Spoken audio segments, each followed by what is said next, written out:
warahmatullahi wabarakatuh.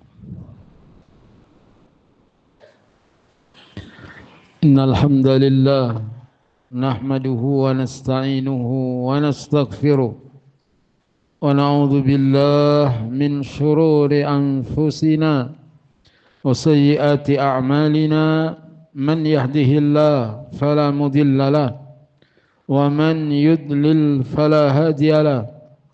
Ashhadu an la ilaha illallah wahdahu la syarika lah wa ashhadu anna Muhammadan abduhu wa rasuluh. Ya ayyuhalladzina amanu taqullaha haqqa tuqatih wa la tamutunna illa wa antum muslimun.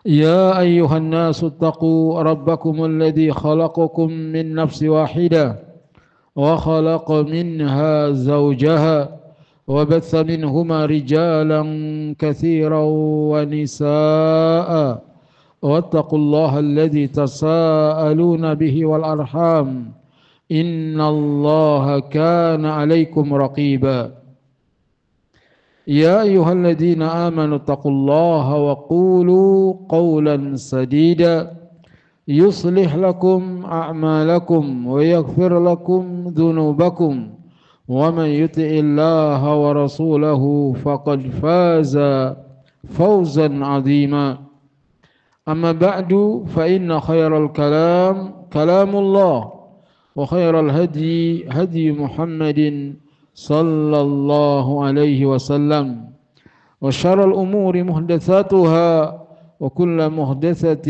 بدعة وكل بدعة ضلالة وكل ضلالة في النار.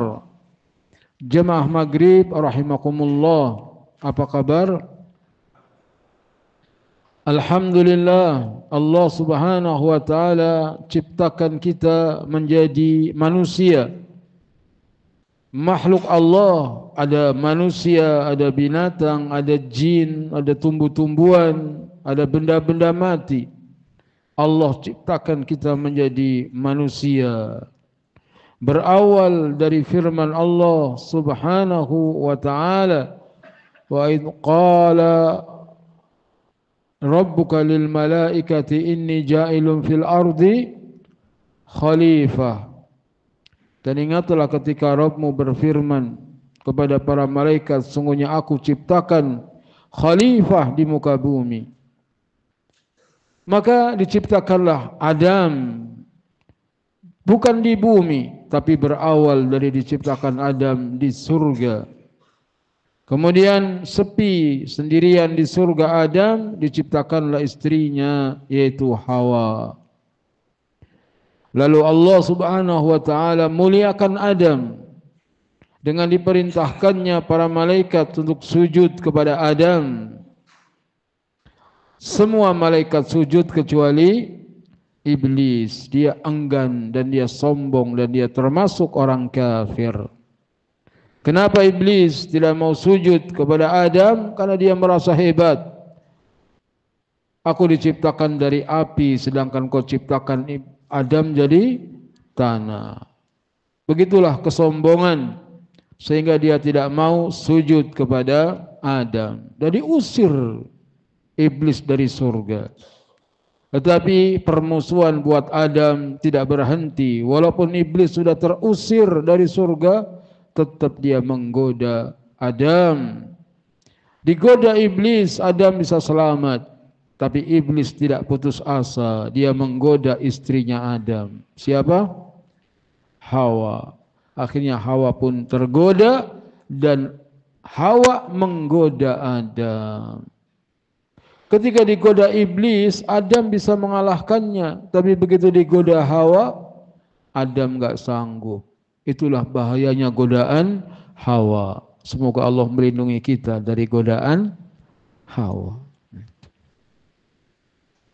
Terusir akhirnya Adam dari surga dan terlahir di dunia. Maka kita ini semua adalah anak keturunan Nabi Adam alaihi wassalatu wassalam. Dihukum Adam karena kesalahannya melanggar di surga. Sehingga kita di kota yang namanya dunia ini kita sedang dihukum. Kita sedang dihukum.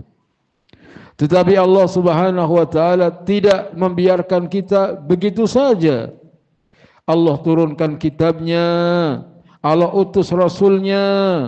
Siapa yang mau mengikuti ajaran Alkitab, mengikuti ajaran Rasul, maka Allah akan kembalikan kita ke surga. Semoga Allah Ta'ala masukkan kita ke dalam surga.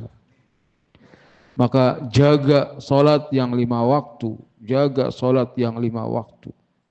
Luar biasa ketika penghuni neraka Sakor ditanya, itu ma salakakum fi Sakor. Apa yang menyebabkan kalian masuk neraka Sakor? Apa jawabannya? Qalu lam naku minal musallin. Mereka menjawab, kami dulu di dunia enggak salat. Dia tidak mengatakan, kenapa kamu masuk neraka Sakor? Karena saya berzina. Bukan.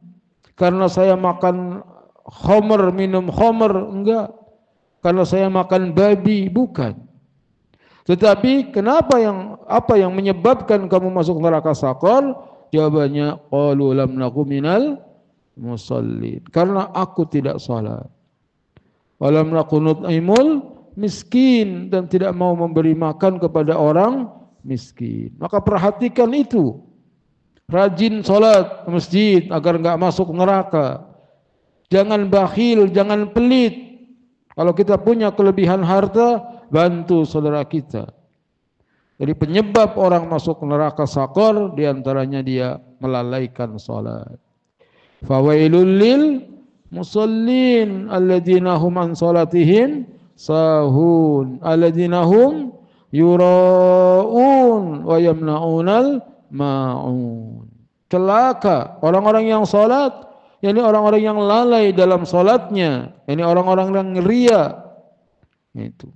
Dan mereka tidak mau memberikan pinjaman dengan barang yang berguna.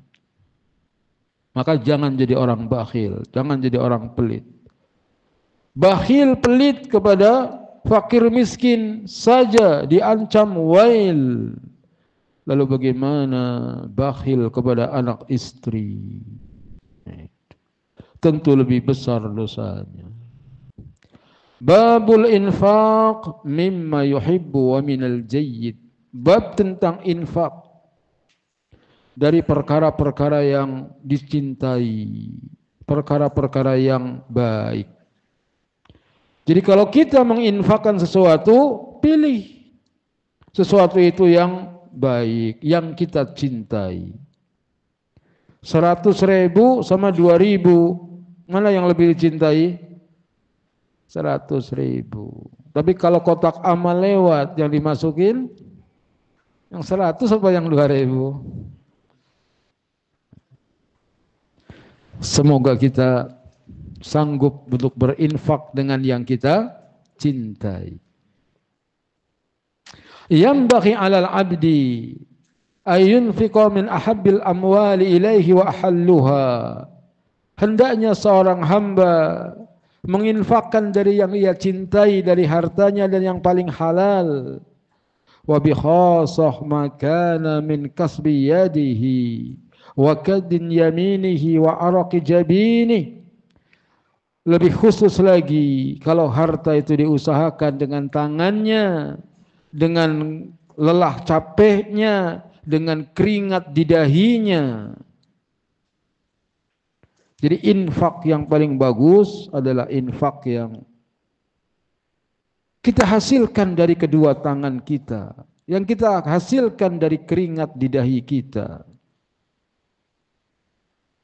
Sehingga salafus saleh ketika turun ayat tentang sedekah, mereka pergi ke pasar jadi kuli panggul, kemudian dapat bayaran, maka bayarannya itu diinfakkan. Jadi hasil keringat kita, hasil kerja keras kita yang paling halal yang kita dapatkan, itulah yang hendaknya kita infakkan. Fa innallaha thayyibun yuhibbut thayyiba wa la yaqbalu illa thayyib. Sesungguhnya Allah itu maha baik, mencintai kebaikan, dan Allah tidak akan menerima kecuali dari hasil yang baik. Jadi sedekah yang kita keluarkan hendaknya yang baik-baik. Bukan bunga bank disedekahkan. Itu khabith. Harta kita yang kita sedekahkan, bunga-bunganya, bukan bunganya. Harta yang kita dapatkan. Kalau bunga bank disedekahkan, nggak ada pahalanya. Karena memang uang itu harus dikeluarkan, bukan hak kita. La salata bi ghairi tahurin wala sadaqata min ghululin. Tidak diterima salat tanpa bersuci, tidak diterima sedekah dari hasil ghulul, korupsi dan yang semisalnya. Wa man fa'ala dzalik, barang siapa yang melakukan itu dan dia menyedekahkan hartanya yang baik, yang halal, faqad tabarra'a minal bukhli was-sukhri, sungguh dia telah berlepas diri dari kikir dan bakhil. Orang yang menyedekahkan apa yang kita sukai, maka dia telah terlepas dari kikir dan bakhil. Sesuatu kita sukai, kita cintai, tapi kita infakkan, kita berikan kepada orang lain, terbebas dari bakhil dan kikir. Karena sifat bakhil, kikir, sifat yang Nabi sallallahu alaihi wasallam berlindung darinya. Allahumma inni a'udzubika minal ajzi wal kasal wal jubni wal bukhli wal haram. Ya Allah, aku berlindung kepadamu dari kelemahan dan kemalasan, dari pengecut, bakhil dan pikun. Semoga Allah melindungi kita dari sifat bakhil. Wa ahlafahu Allahu khairan mimma anfaqa, dan Allah akan memberikan ganti dengan yang lebih baik dari apa yang dia infakkan. Kalau kita infakkan harta yang baik, Allah akan beri ganti. Anfik ya ibna Adam, unfik alaik. Infak wahai anak Adam, akan diinfakkan kepadamu. Wa zadahu min fadlihi, dan Allah akan tambahkan dengan karunia-Nya.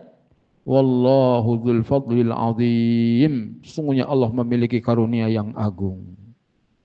Jadi Allah Subhanahu wa taala akan memberikan ganti dari harta yang kita infakkan. Wa mimma yu'inul 'abdu 'ala dzalika ay ya'lama ay yataqarraba bidzalika ila maulahul haqq wa anna ma yaqdamuhu baina yadayhi huwal baqi. Dan di antara yang bisa membantu seorang hamba untuk melakukan hal itu, hendaknya dia mengetahui bahwa apa yang dia dekatkan dirinya kepada pelindungnya yang hak, yaitu Allah, bahwa apa yang telah dia keluarkan itulah yang akan kekal. Jadi yang bisa membantu kita, gimana sih caranya biar kita jadi orang dermawan? Bagaimana caranya biar kita tidak bakhil? Hendaknya ingat, duitmu yang sudah kau sedekahkan di jalan Allah, itulah yang kekal. Duitmu yang sudah kau belanjakan di jalan Allah, itu yang kekal. Sedangkan yang masih kamu simpan di ATM, yang masih kamu simpan di bawah bantal, yang kamu simpan di lemari, itu akan fana. Gak ada hartamu, wahai anak Adam, kecuali apa yang kamu makan dan hilang. Tidak ada hartamu, wahai anak Adam, kecuali apa yang kamu pakai dan usang. Tidak ada hartamu, wahai anak Adam, kecuali yang telah kau sedekahkan. Itulah yang akan dibawa pulang, yakni ke akhirat. Harta yang sudah kita sedekahkan. Sehingga kisah terkenal ketika ditanya, Pak, itu, kek, umurmu berapa kek? Umur udah 70 tahun. Ditanya umurmu berapa? 15 tahun. Gitu. 70 ngaku 15. Bagaimana kakek bilang? Itu. 15 berlalu udah 70. Maksudnya umurku yang digunakan untuk ibadah kepada Allah baru 15 tahun terakhir.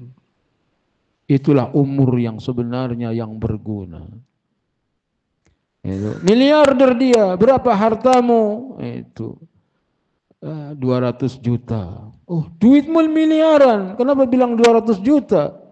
200 juta itulah yang aku sedekahkan di jalan Allah. Yang selebihnya miliaran nggak tahu untuk apa. Mungkin invest tanah di Jonggol atau mungkin beli rumah di komplek mewah. Bukan hartaku. Jadi harta yang sebenarnya yang menjadi milik kita, yang telah kita makan dan hilang, yang telah kita pakai dan usang, yang telah kita sedekahkan di jalan Allah. Itulah yang akan kita bawa pulang. Qala Allah Ta'ala, Allah Ta'ala berfirman, "Lan tanalul birra hatta tunfiqu mimma tuhibbun." Kamu tidak akan mendapatkan kebaikan yang sempurna hingga kamu menginfakkan apa yang kamu cintai. Jadi kamu tidak akan mendapatkan kebaikan yang sempurna hingga kamu menginfakkan yang kamu cintai. Ketika turun ayat ini, ada kisah Abu Dahdah. Kisah siapa? Abu Dahdah. Bukan Darda tapi Dahdah. Dia punya kebun kurma dengan 600 atau 500 pohon kurma di dalamnya. Dan istananya juga ada di tengah-tengah kebun kurmanya. Maka dia datang kepada Nabi sallallahu alaihi wasallam, "Ya Rasulullah, telah turun ayat, lan tanalul birra hatta tunfiqu mimma tuhibbun." Sesungguhnya harta yang paling aku cintai adalah kebunku ini.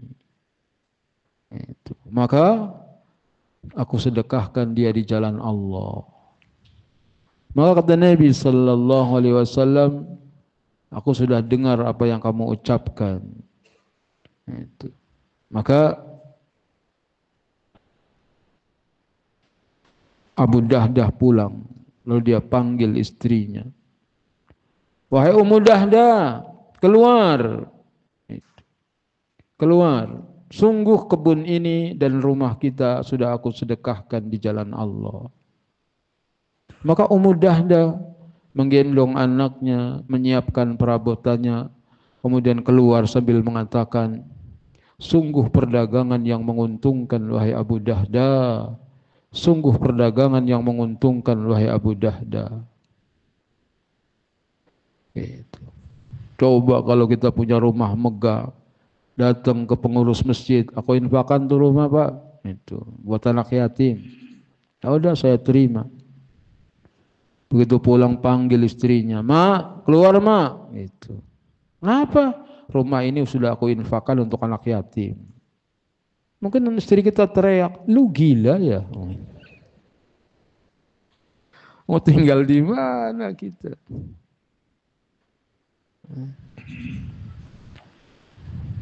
Nggak percaya, coba aja deh.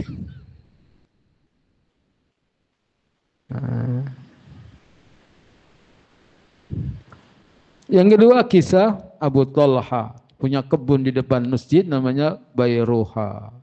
Ketika turun ayat ini nanti ada hadisnya. Maka dia sedekahkan Bayruha di jalan Allah. Semoga kita bisa mengamalkannya. Menyedekahkan apa yang kita cintai. Yukhbirullahu ta'ala ibadahu annakum lan tablughu kamalul khairi hatta tunfiqu fi sabilillah min ahabbi amwalikum ila anfusikum. Allah Subhanahu wa ta'ala mengabarkan kepada hambanya bahwasanya kalian tidak akan mencapai kesempurnaan kebaikan hingga kamu menginfakkan di jalan Allah apa yang paling kamu cintai dari hartamu. Itu. Lagi senang hatinya, pagi-pagi nyuci motor NMAX misalnya.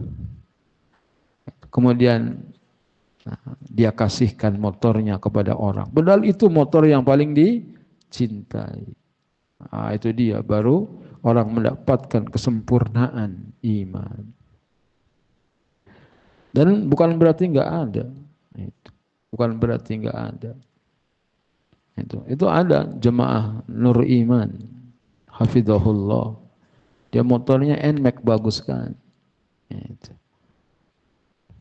Motornya bagus, saya bilang begitu. Alhamdulillah Pak Ustadz.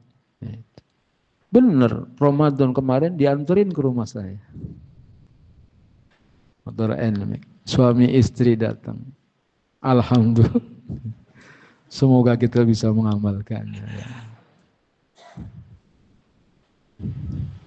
Jadi yang kita cintai, kita sedekahkan di jalan Allah. Dan Allah ganti, ya, dia sekarang pakai X-Max apa yang lebih bagus. Sudah cukup, jangan dipuji-puji lagi. Takutnya dikasihin lagi. Ya, bukan apa-apa, saya males nolaknya gitu.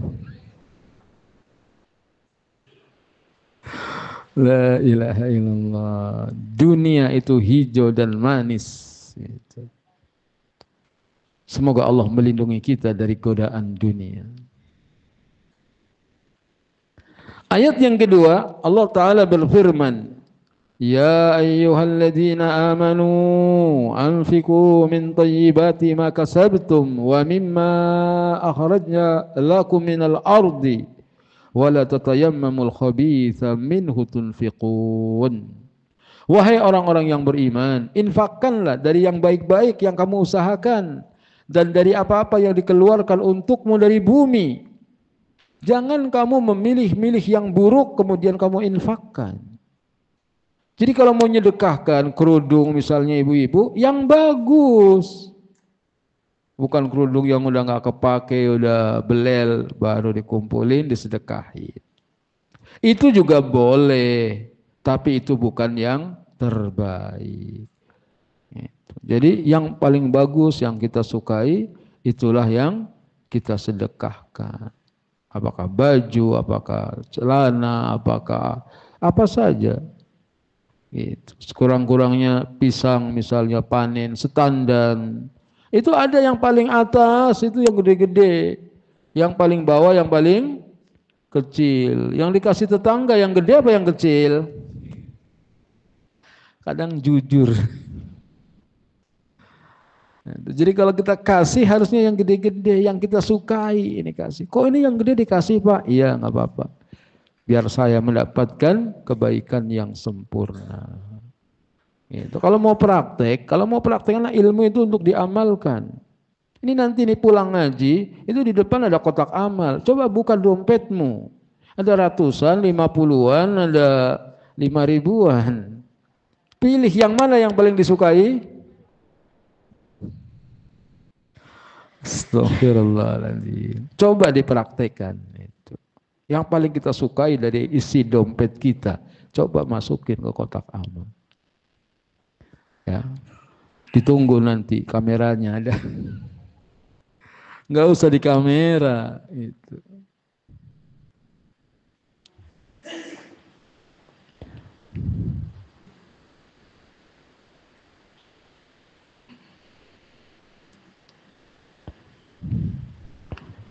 Wahai orang-orang yang beriman, wahai orang-orang yang beriman kepadaku dan mengikuti jalanku, infakkanlah dari yang halal, lagi baik dari apa yang kalian hasilkan dari usaha kalian dan dari apa yang kami keluarkan dari bumi. Jangan sengaja memilih yang buruk darinya, lalu memberikannya kepada fakir miskin. Seandainya yang buruk tersebut diberikan kepada kalian, niscaya kalian menolaknya karena keburukan dan aibnya. Lantas bagaimana kalian merelakan sesuatu untuk Allah, padahal kalian tidak merelakan untuk kalian sendiri? Jadi kalau kita mau infak itu jangan pandang orang yang menerima. Itu diantara cara agar bisa ikhlas. Yang kita pandang dalam hati kita adalah Allah. Ini ngasih untuk Allah. Masa 2.000? Itu. Kan malu kita. Kita ngasih sama mertua misalnya 2.000, malu. Itu. Ya. Kalau kecuali adanya cuman 2.000. 2.000 aja harus 8.000, mertuanya 4 gitu. Jadi kalau mau ngasih yang terbaik. Bagaimana caranya biar kita mudah untuk bisa ikhlas? Ingat, kita memberi ini untuk siapa? Untuk Allah, yang hakikatnya untuk kita juga. Oh, betapa malunya kita kalau kita mikir ke sana. Seandainya yang buruk tersebut diberikan kepada kalian, niscaya kalian menolaknya karena keburukan dan aibnya. Coba misalnya depan masjid ada orang mau bagi-bagi 2.000 rupiah, antri 2.000, suruh antri, mau nggak antum? Kalau 2.000, 200.000 bolehlah itu. 2.000 suruh malu gitu. Bagaimana antum berikan untuk Allah? Sementara beli pulsa tiap bulan, waduh, nggak ngitung-ngitung. Walhasil pulsanya buat nonton yang halal, nonton yang haram. Inna lillahi wa inna ilaihi raji'un. Nah, jadi ini pandang, ini saya ngasih ini untuk Allah.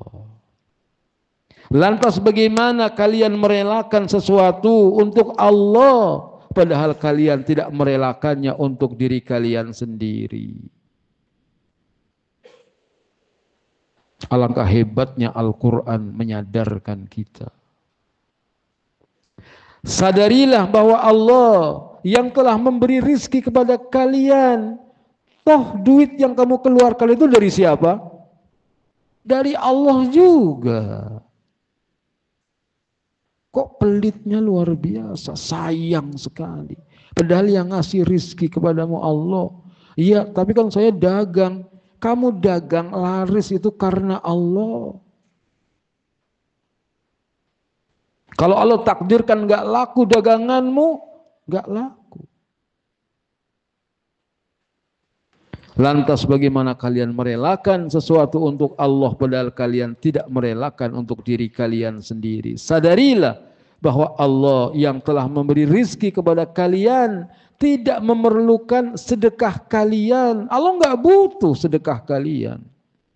Ma uridu minhum rizki wa ma uridu ayyut'imun.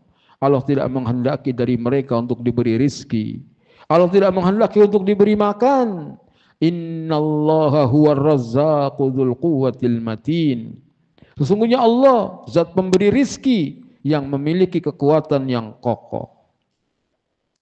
Dia berhak disanjung, dipuji dalam segala keadaan. Allah Azza wa Jalla menganjurkan kepada hamba-hambanya untuk menginfakkan sebagian apa yang mereka dapatkan dalam berniaga. Hasil-hasil jualan kita infakkan. Dan sebagian dari apa yang mereka panen dari tanaman, dari biji-bijian maupun buah-buahan. Disebut niaga dulu daripada pertanian karena rizki yang paling luas itu dari perdagangan. Kalau antum pengen kaya, jadilah pedagang. Tapi rizki yang paling halal dari pertanian. Karena dia tanam, terserah Allah mau kasih berapa. Hal ini mencakup zakat uang maupun seluruh perdagangan yang dipersiapkan untuk dijual belikan. Infakkan di jalan Allah. Juga hasil pertanian dari biji-bijian dan buah-buahan. Termasuk dalam keumuman ayat ini infak yang wajib maupun yang sunnah. Allah Azza wa Jalla memerintahkan untuk memilih yang baik dari itu semua dan tidak boleh memilih yang buruk. Ini yang KW-KW ini disedekahin. Kalau yang bagus-bagus, jangan. Kasih yang bagus-bagus, sedekahkan yang bagus-bagus. Yang seandainya mereka memberikan barang yang seperti itu kepada orang-orang yang berhak menerimanya, pastilah mereka pun tidak akan meridhoinya. Mereka tidak akan menerimanya kecuali dengan kedongkolan atau memincingkan mata. Maka yang seharusnya adalah mengeluarkan yang tengah-tengah dari semua itu. Dan yang lebih sempurna adalah mengeluarkan yang terbaik. Minimal yang tengah-tengah. Ada kambing yang besar, kita punya 100 kambing. Ada yang gede, ada yang kecil. Kalau kita mau sedekahkan, yang tengah-tengah. Gede banget enggak, kecil juga enggak. Jadi kalau misalnya ada ratusan, ada 50-an, ada 20-an, ada 10-an, yang tengah-tengah ya 50-an lah gitu. Minimal. Tetapi yang lebih utama, yang paling baik. Dan yang dilarang adalah mengeluarkan yang jelek. Udah 2000 lecek lagi. Astagfirullah. Karena yang ini tidaklah memenuhi infak yang wajib dan tidak akan memperoleh pahala yang sempurna dalam infak yang sunnah. Walaupun yang 2000 juga enggak diremehkan. Kenapa? Karena itu yang dia mampu. Enggak apa-apa. La yukallifullahu nafsan illa wus'aha. Kalau emang itu kemampuannya, dan bisa jadi 2000 lebih besar pahalanya daripada yang 100.000. Sebab yang 2000 dia cuma punya 10.000, dia keluarkan 2.000. 8.000-nya buat dia. Berarti dia 2.000 dari 10.000, berapa persen? 20%.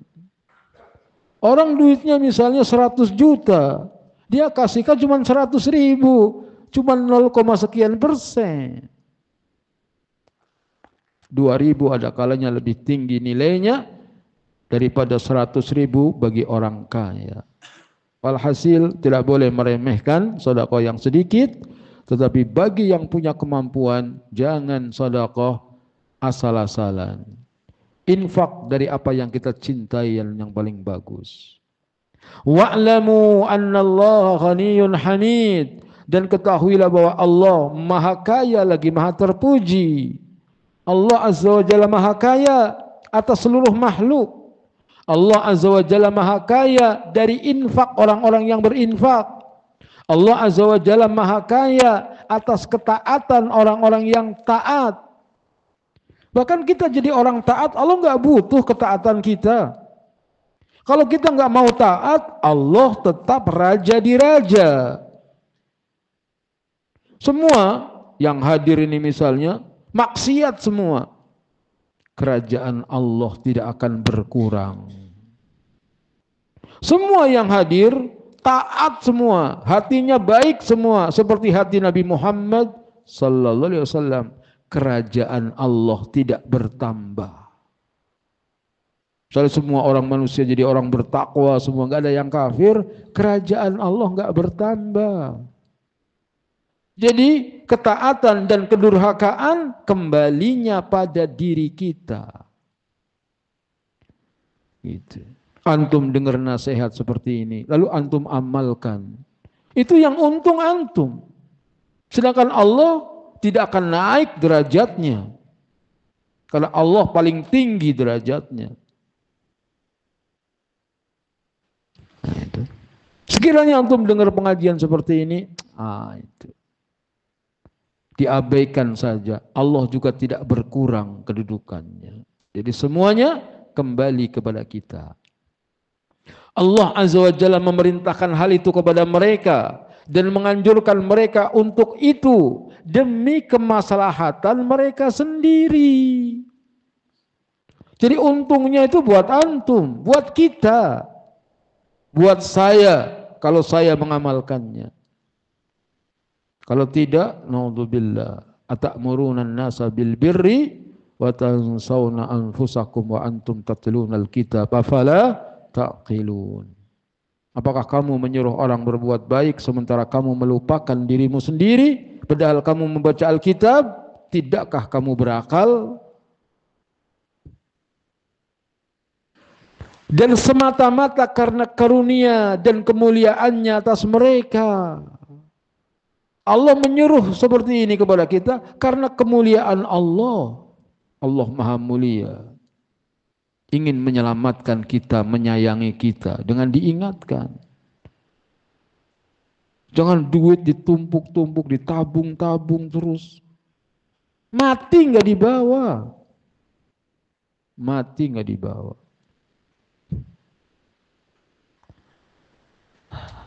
Di samping kesempurnaan kekayaannya dan luasnya pemberiannya, dia pun maha terpuji dalam segala perkara yang disyariatkannya untuk hamba-hambanya dari hukum-hukum yang menyampaikan mereka kepada negeri keselamatan. Alhamdulillah, segala puji bagi Allah yang telah memberikan kepada kita hukum-hukum yang dengan kita mengamalkan hukum-hukum itu kita sampai ke negeri keselamatan, Darussalam. Di antara nama surga adalah Darussalam, negeri keselamatan.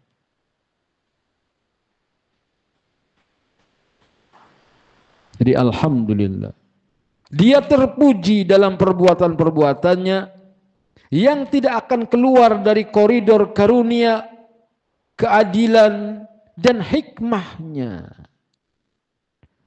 Allah terpuji sifat-sifatnya karena sifat-sifat Allah Azza wa Jalla semuanya baik dan sempurna. Yang tidak ada seorang pun dari hamba-hambanya yang mampu sampai kepada eksistensinya dan tidak akan mengerti seperti apa persisnya sifat-sifat tersebut. Kalau Allah Maha Dermawan, kayak apa dermawannya Allah? Laisa kamitslihi syai'un wa huwas samiul basir. Tidak ada sesuatu pun yang serupa dengan Allah. Dia maha mendengar lagi maha melihat. Kedermawanannya gak bisa diukur dengan pengetahuan manusia. Ketika Allah Azza wa Jalla menganjurkan mereka untuk berinfak yang berguna, Allah Azza wa Jalla juga melarang mereka dari menahan harta yang dapat merugikan. Harta itu kalau ditahan-tahan, disimpan-simpan, itu merugikan. Seandainya menyimpan harta itu baik, tentu Allah suruh kita menyimpan-nyimpan harta. Seandainya nabung-nabung itu baik, tentu Nabi menganjurkan kita suruh nabung. Seandainya nabung-nabung itu baik. Ya adapun ngumpulin duit buat umroh, ya nggak apa-apa. Nabung untuk haji, nggak apa-apa.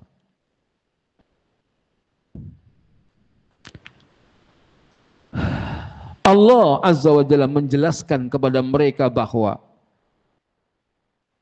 mereka itu di antara dua seruan. Pertama, seruan yang maha penyayang, yang mengajak kepada kebaikan, menjanjikan kepadanya kebaikan, karunia, pahala yang segera maupun yang tertunda. Jadi kebaikan yang kita lakukan sedekah-sedekah itu ada kebaikan yang segera. Begitu kita infak, diinfakkan kepada kita. Itu namanya kebaikan yang segera. Jangan kira kebaikan-kebaikan yang kita lakukan hanya akan ada balasannya di akhirat saja. Enggak. Balasan yang Allah berikan kepada hambanya ada di dunia, ada di alam kubur, ada di alam akhirat. Dan kalau kita mengatakan balasannya nanti di akhirat saja, ini bentuk suudzon kepada Allah. Dan kenyataannya memang begitu. Orang yang rajin sedekah, rezekinya lancar. Orang yang berbuat baik, hidupnya bahagia. Mau tidak mau kita lihat seperti itu. Yang kedua, seruan dari setan yang mengajak mereka untuk menahan harta dan menakut-nakuti mereka. Bila mereka menginfakkan harta mereka, pasti mereka akan jadi miskin. Seruan siapa itu? Setan. Kata Syekh Nasir Sa'di rahimahullah. A'udzu billahi minasyaitonir rajim. Jangan diinfakin semua, habis, bangkrut nanti kamu. Itu bisikan setan.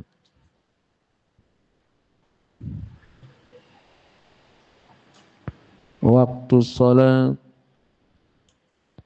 iya masuk.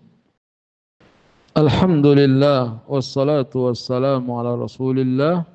Asyhadu an la ilaha illallah wahdahu la syarika lah wa asyhadu anna Muhammadan abduhu wa rasuluhu amma ba'du. Yang kedua, seruan dari setan yang mengajak mereka untuk menahan harta, menakut-nakuti mereka.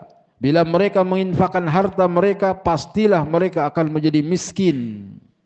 Siapa yang memenuhi seruan Ar-Rahman, lalu dia menginfakkan sebagian dari apa yang Allah Azza wa Jalla rizkikan kepadanya, maka bergembiralah dengan ampunan dari dosa dan mendapatkan apa yang dicarinya. Semoga Allah ampuni dosa-dosa kita. Allahumma anta rabbi la ilaha illa anta khalaqtani wa ana abduka wa ana ala ahdika wa wa'dika mastata'tu a'udzu bika min syarri ma sana'tu abu'u laka bi ni'matika alayya wa abu'u bi dhanbi faghfirli fa innahu la yaghfiru dzunuba illa anta rabbighfirli wa tub alayya innaka antat tawwabul ghafur rabbighfirli wa tub alayya innaka antat tawwabul ghafur rabbighfirli wa tub alayya innaka antat tawwabul ghafur. Dan barang siapa yang mengikuti seruan setan, maka sungguhnya setan hanya mengajak kelompoknya agar menjadi penghuni-penghuni neraka. Karena itu, seorang hamba harus memilih di antara kedua perkara itu yang lebih pantas, yang lebih cocok untuk dirinya. Semoga kita memilih seruan Ar-Rahman, bukan seruan syaitan. Lalu Allah Azza wa Jalla menutup ayat ini dengan firman-Nya, wallahu wasi'un alim. Allah maha luas karunia-Nya dan lagi maha mengetahui. Maksudnya luas sifat-sifatnya, banyak pemberiannya, maha mengetahui orang yang berhak untuk dilipat gandakan pahalanya dari orang-orang yang beramal. Dan Allah maha mengetahui orang yang pantas, yang akan dibimbing kepada perbuatan kebajikan dan meninggalkan kemungkaran. Setelah diajarkan mana seruan Allah yang maha rahman, mana seruan syaitan, maka tidak semuanya memilih seruan Allah yang maha rahman. Gak.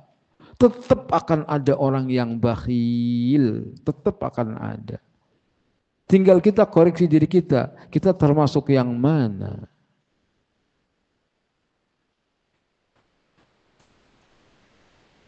Semua orang tahu apa enggak bahwa sholat itu baik? Jawabannya apa? Tahu. Tetapi semua orang mau sholat atau banyak yang enggak sholat? Padahal tahu sholat itu baik, sedekah itu baik.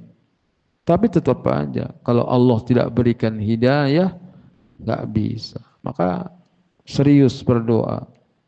Allahumma inna nas'alukal huda wat-tuqa wal afafa wal ghina. Ya Allah, aku mohon kepadamu hidayah dan ketakwaan, serta terhindar dari akhlak yang tercela. Dan aku mohon kepadamu kaya hati. Ya'muru ta'ala ibadahul mu'minin bil infaqi min tibati ma razaqahum minal amwali allati iktasabuha. Allah Ta'ala memerintahkan hamba-hambanya yang beriman untuk menginfakkan dari yang baik-baik yang Allah rizkikan kepada mereka berupa harta benda yang mereka usahakan.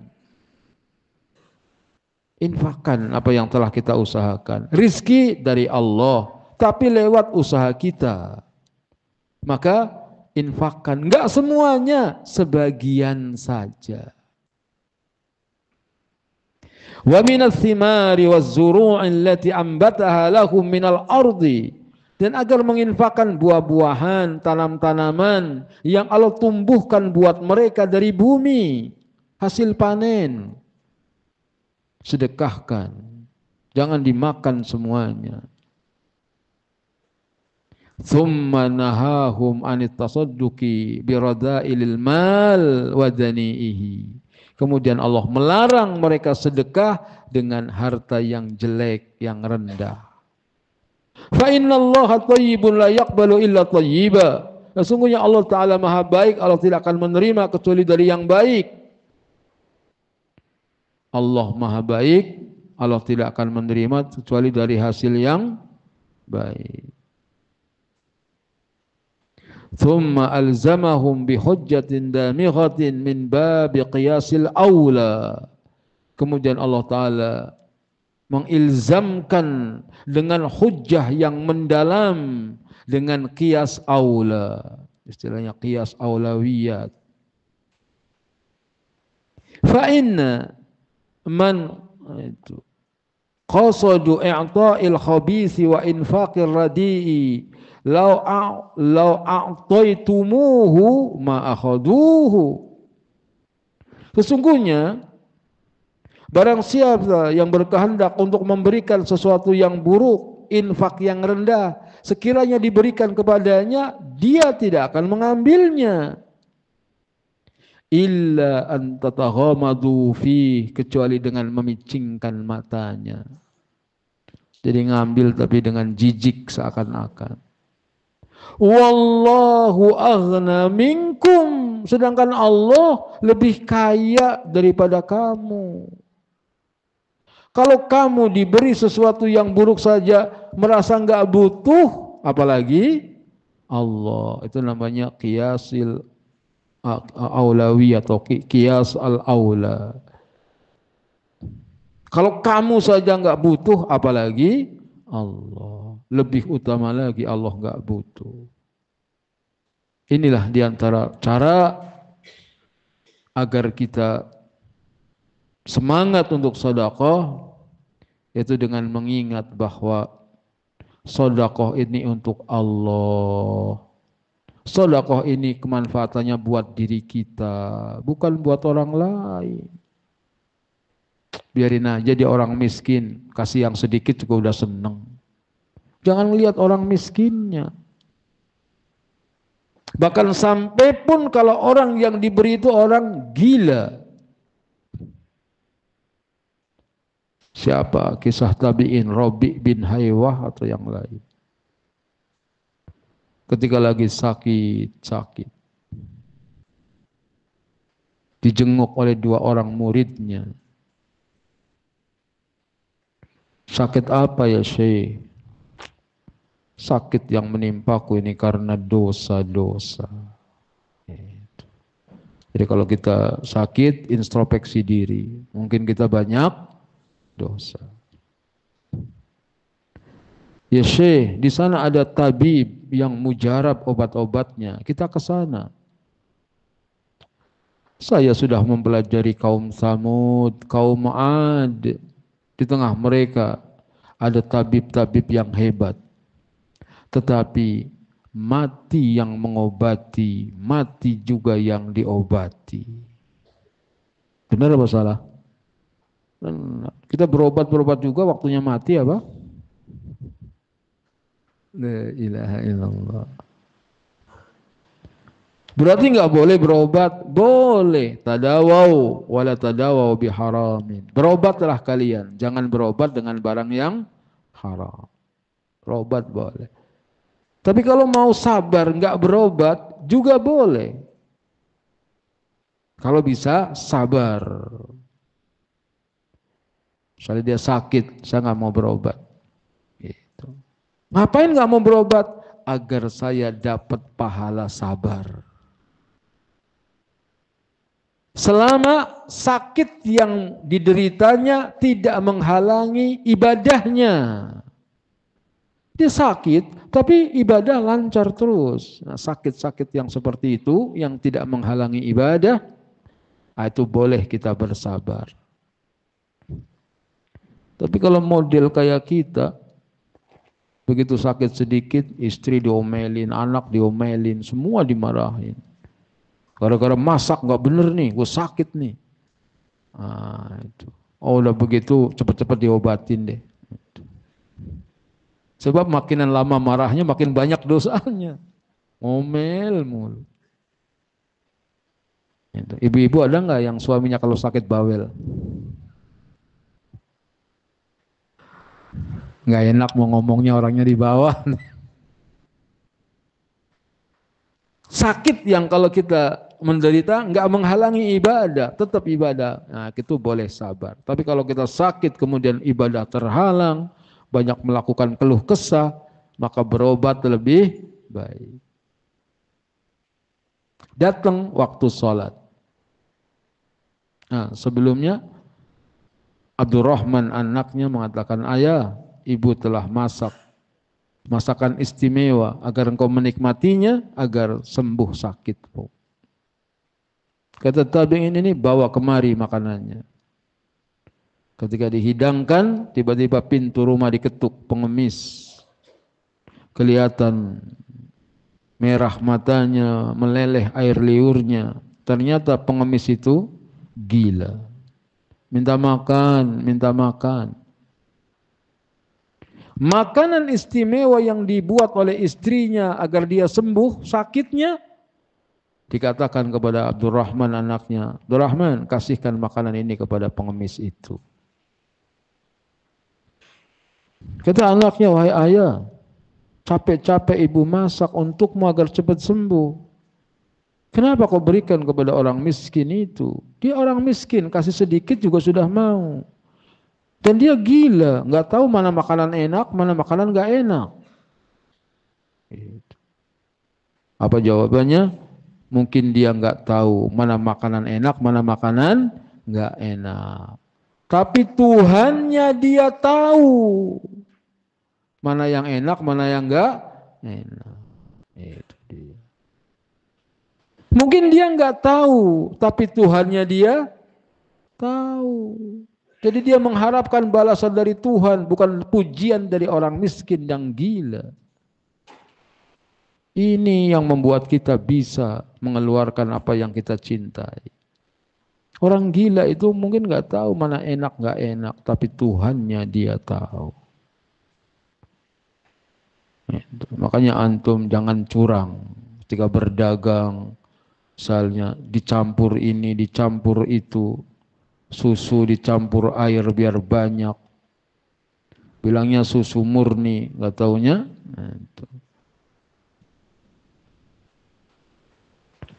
Mungkin yang membeli nggak tahu, tapi Tuhannya dia tahu. Semoga Allah Subhanahu wa taala memberikan kepada kita keimanan yang tidak lepas, nikmat yang tidak putus, dan bisa menemani Nabi Muhammad sallallahu alaihi wasallam di surga yang paling tinggi dan kekal, surga Firdaus. Allahumma aqsim lana min khasyatika ma tahulu bihi bainana wa baina ma'asik, wa min ta'atika ma tuballighuna bihi jannatak, wa min al-yaqini ma tuhawwinu bihi alaina masa'ibad dunya. Allahumma matti'na bi asma'ina wa absarina wa quwwatina ma ahyaytana waj'alhu al-waritha minna waj'al tha'rana ala man zalamana wansurna ala man adana wa la taj'al musibatana fi dinina wa la taj'alid dunya akbara hammina wa la mablagha ilmina wa la tusallit alaina man la yarhamuna. Rabbana ighfir lana wa liwalidayna warhamhum kama rabbawna shighara. ربنا اغفر لنا ولوالدينا وارحمهم كما ربونا صغارا ربنا اغفر لنا ولوالدينا وارحمهم كما ربونا صغارا ربنا اغفر لنا ولإخواننا الذين سبقونا بالإيمان ولا تجعل في قلوبنا غلا للذين آمنوا ربنا إنك رؤوف رحيم ربنا آتنا في الدنيا حسنة وفي الآخرة حسنة وقنا عذاب النار والحمد لله رب العالمين سبحانك اللهم بحمدك أشهد أن لا إله إلا أنت أستغفرك وأتوب إليك والسلام عليكم ورحمة الله وبركاته.